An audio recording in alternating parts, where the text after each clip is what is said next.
Thank you, Cathy. Doug Lillydahl, class of 1986, athlete. Doug Lillydahl was a dominant swimmer at both Whitefish Bay High School and Stanford University. In high school, he was a 3-time state champion in sprint events, won 1 or more individual conference championships each year, and as of his induction, still held 2 individual pool and 4 school records, 3 individual and 1 relay team. Doug's 50 freestyle time of 20.9 his senior year placed him in the top 10 performances in the country and helped power Bay's 400 freestyle relay team to a top 20 ranking. He was selected to the National High School All-American Swimming Team in 4 individual events over his junior and senior years. In college, Doug won a Pac-10 individual championship in the 100 butterfly and was part of 5 relay championships over his 4 years. As a freshman, he was a contributor to Stanford's 1987 NCAA Team Championship.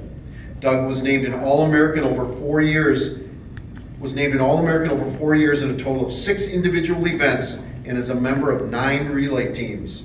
He earned recognition on Stanford's Scholar Athlete Roll each year as well. At the 1988 Olympic Trials, he placed 21st in the 100 butterfly and was ranked 11th in the US and 28th in the world for the 100 butterfly in 1989.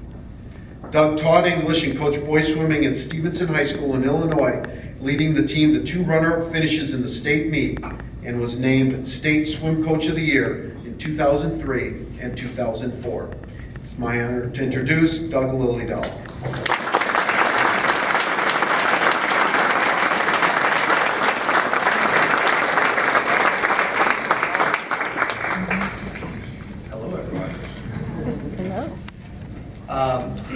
I would also like to thank John Gustavson. This is an incredible program and opportunity for us unsuspecting alumni out there.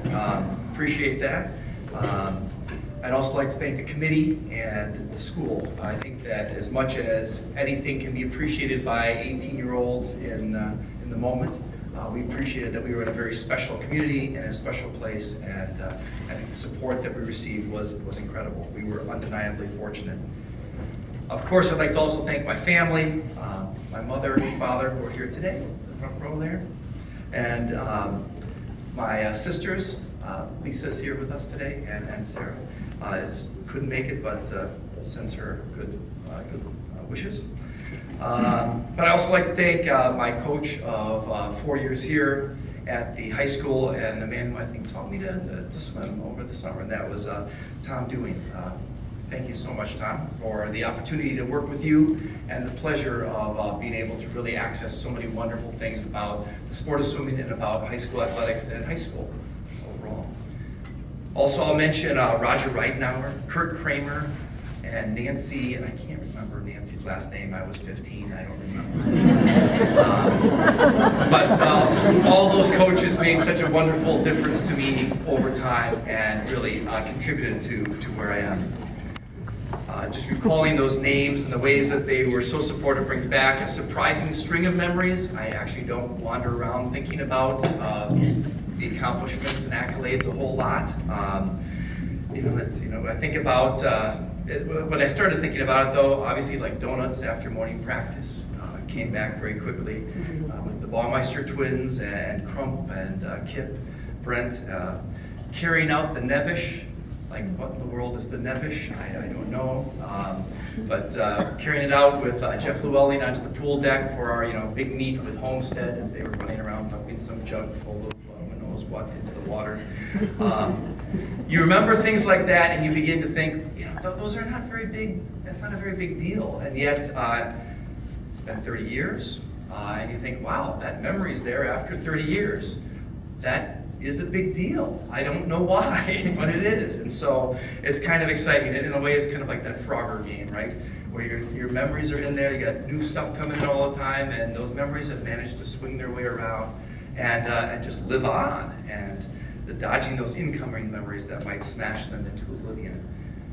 But they were not, and instead those memories helped shape a boy toward manhood, and in some ways When I first heard about this honor or the possibility, it felt a little embarrassing because you look back 30 years and you think, is this really just a delayed, let's, raise up Doug Lillydahl's swimming career? And that was I was like, wow, that's a little odd. But obviously it's part of an entire community, and it's been part of the way that Whitefish Bay High School, the school and the athletic department and all the activities build something special for the students and something special for all of us. And so I feel a little bit better about that as being the focus here. It's a wonderful, vibrant, ongoing community. So I'll just give you a couple memories here that came up. Some dominant ones, certainly, of Coach Dewey, his tendency to be the calm, cool admiral. He was the admiral. On the sideline there, or on the pool deck, until the sectional meet came around, and then he was jumping all over the place. And when I first heard this was going to happen, because we knew it was going to happen, I was told it was going to happen, I said, no, you got to be kidding me, he won't do that. But he did. He jumped around, and we had a great meet. And I said, okay, this is kind of that focus on the end, it's learning the lesson there. I remember plenty of kind of strategy sessions in the office down in the locker room there, talking about swimming strategy, but really in essence it's life strategy. I remember talking about whether I should swim the 100 butterfly or the 500 freestyle, because Pete Meinberg was only a half second behind me in this race or that race, and Coach Dewey saying, Doug, if we're worrying about the guys behind you, we're in trouble. We've got to be looking forward, and that's absolutely something I think helps shape the way that I look at life. I remember the Friday nights when I would coolly pretend not to notice when the girls came into the bleachers over there. I'm not sure if they paid attention or not, because I was too cool to look, obviously. I am very happy they didn't have cell phones then either. I'll just assume that they did, right? I wouldn't be able to look on their Snap stories and see if they were in fact paying attention or not to what they were saying. I remember Bill Shakenberg, a good friend of mine, who started off with about 9 minutes. It was like a dead float for the 500 freestyle. And after 4 years, he was about 5 minutes and just a little bit of change, ended up going to the state meet with us. That's why activities and athletics really are so important to a school. You just can't, how can you recreate that sense of accomplishment for him, for his teammates, and just the awareness of how wonderful and important that is. It was fantastic to see that. All the guys on the hamburger squad, as Coach Morgan Byers affectionately called his JV team, they were fantastic. So, Mike Myers and Hirsch and Zanis and Friedberg, those guys were not swimmers. Even after they were on the team for 4 years, you could argue they were not swimmers. Sorry if they're watching the video. But it was just a wonderful opportunity to be with them. I remember gathering with the 4 guys before the final relay, before the 400 free relay each time. And my freshman year, I was with these impossibly mature and worldly seniors.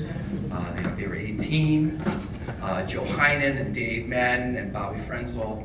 And they were like, this is important stuff. We've got to pull this together. And certainly much more often than not, we did. It was very exciting. I think a little bit about the confidence and the focus that came out. I hurt my shoulder my senior year and had some difficulty in training and competing until the middle of the season, actually getting toward the end. And I had a rival, Todd Kellner, who was coming on strong, had a very strong season. And I was inspired enough by my teammates and training partners. I wrote myself a little sign. I said, no way TK. And I put that up in my locker. And I laugh today because I can't imagine how long it would have taken now, but it was not more than a few hours before he heard that sign existed. I did not tell people, but we've laughed about it since then, he and I. He's like, did you really do that? Because I heard this rumor you did that. And I think it was a little bit more with my training and coaching that I was able to beat him in the end, but who knows? It was all about setting a goal and moving on as focus. So again, as I went through all this here at at Whitefish Bay High School. I ended up going to Stanford and having a tremendous opportunity there and being able to take part of all that. I remember just this idea, I think I can. The confidence that came out of having been here, going through this program, having had the wonderful coaching and support. You know, my freshman year at Stanford, I was swimming against the Michael Phelps of the day, a fellow named Matt Biondi, and I looked this up on Wikipedia. He was 6'7" and 209 pounds. So he had me by about 5 inches and about 40 pounds. And my freshman year at the conference meets with a competition, you know, it was more uneven. I was right next to him. And I said, you know, who knows? Who knows what can happen? And I dove in and just, you know, kicked like crazy and kept my head on the toward the end there. Made him work to the very end to win it. He won it by 100th of a second. But again, I just think that it was a wonderful, you know, I feel like I'm the outgrowth of all the opportunities, all the coaching that came through here at Whitefish Bay High School, and that the kids today, I know they're getting these opportunities as well. So again, let me give a great thanks to John, the committee, and my accolades to Whitefish Bay High School as it continues on its wonderful mission. Thank you.